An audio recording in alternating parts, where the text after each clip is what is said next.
Hi everyone, Tom Moffett here. Welcome to BUS 140 Business Communications. I'll be your instructor for the course. In this course, we're going to be studying some of the traditional methods of business communications, such as letters and memos, but we'll also get some practice using some of the newer tools, such as blogs and web conferencing. You'll work on a team project to get experience using skills that you'll use in your professional work. The overall goal is to identify and improve on business communication skills that are important for the 21st century work environment.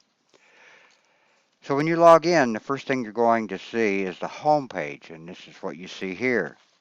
I encourage you to take some time to explore each of the navigation menu items in the left column over here, especially if this is your first online class.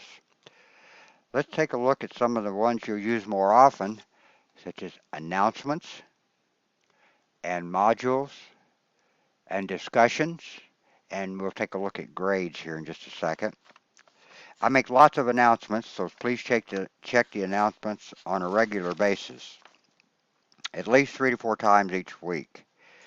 You can get to announcements by clicking on the course announcements link, which is here. It'll take you to any of the announcements that have been made. Or if you're on the home page, you can also get there by clicking on the announcements navigation link. It takes you to the same page. So let's take a look at modules for just a minute. At the very top of the modules page is the course schedule. When you open the course schedule, you'll see the assignments that are separated by modules. In each module, you'll have the assignment, and then in the middle column is the due date for each of the assignments, and then all the way to the right are the points that are associated with each of those assignments. For example, in Module 1, you have an introduction discussion, you have a fair test assignment, you have an establishing credibility discussion. Module 2, emotional intelligence assignments, Southwest Airlines discussion, and a Connect quiz. There are several Connect assignments, and you should be automatically registered for Connect once you register for the course. And so to get to a Connect quiz, just click on that link. So let's go back to the modules page. You'll see here are some instructions about Connect, what Connect means to you, and then if you're having technical issues, here's Connect support, ways to contact them. You can contact them via email, via chat, or there's a toll-free 800 number that you can use to contact Connect support. The next area has to do with proctoring. We require at least one proctored event for each course. Our proctored event for this class is the 4.4 proctored quiz. You'll have a week to complete that quiz. And if you're not familiar with the proctoring requirements, please review the links here for proctoring requirement. And then if you are eligible for off-campus proctoring, there's some instructions on how to go about doing that as well.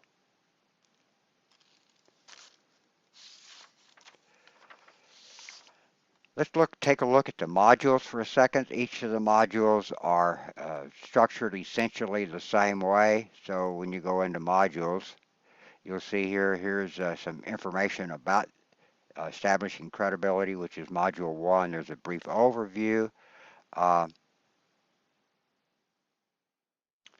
Here's the reading assignment that's required for Module 1. In this case, it's Chapter 1, Establishing Credibility, and that is in your electronic textbook. And then underneath that is the fair test assignment and credibility, establishing credibility discussion. Let's open establishing credibility discussion. When you're ready to make your initial post, you simply click the reply button. You make your post here, whatever comments you'd like to make in response to that discussion, and click post reply. Then when you're ready to reply to a post that's already been made by one of your classmates, you do the same thing. You can open up the discussion, click reply, enter your comments. I'll just put something in here and then click post reply. And you do that for each of the discussions. I think I mentioned there's at least 2 replies to classmates that are required for each of the discussion assignments. You're certainly welcome to make more, but 2 are required. Now on the left-hand side in the navigation menu, you also see the grades button, and this allows you to monitor your grades. So as you progress through the course, you can see, open up grades, you can see, let's look at this one, the 1.4 establishing credibility discussion.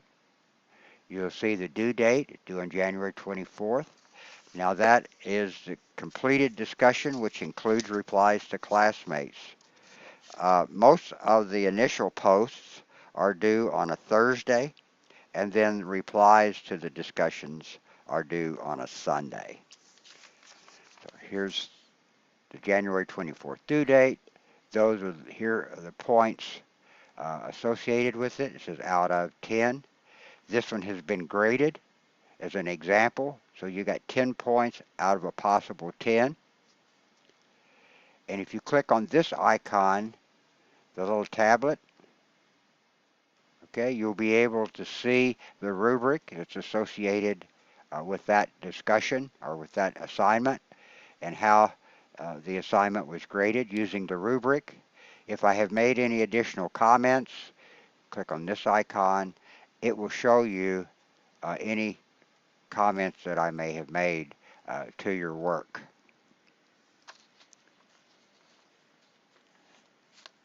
I should also say that you'll get feedback on every assignment that you submit. So be sure to take a look at that. That will help you in future assignments. And maybe if there's something that's being omitted, you'll be able to see why the points that were applied, how we arrived at those points. The other area in discussions that's important is at the very top, you have a Student Commons forum. You open that discussion, and if you have any questions about the course, you'll post those questions in here. Click reply, and then I will be able to see what your question is. Your classmates will also be able to see the question, and sometimes they can get back to you with an answer more quickly than I can. Another benefit to using Student Commons is that if your classmates have a similar question that's been answered, then they can get some information they need also from that reply. If you have questions of a personal nature, such as grades, please contact me via OTC email. And my email address is moffittc@otc.edu. Please use your OTC email address for any email messages that you might send. The filters are set up so that OTC email is the only message that typically might get through. And if you use another email address, I might not see your message. The other thing we have is online office hours are available by request. So if you go back to modules and go all the way to the bottom of the modules page, we use Zoom, which many of you may be familiar with, for our online office hours. And if you would like to get with me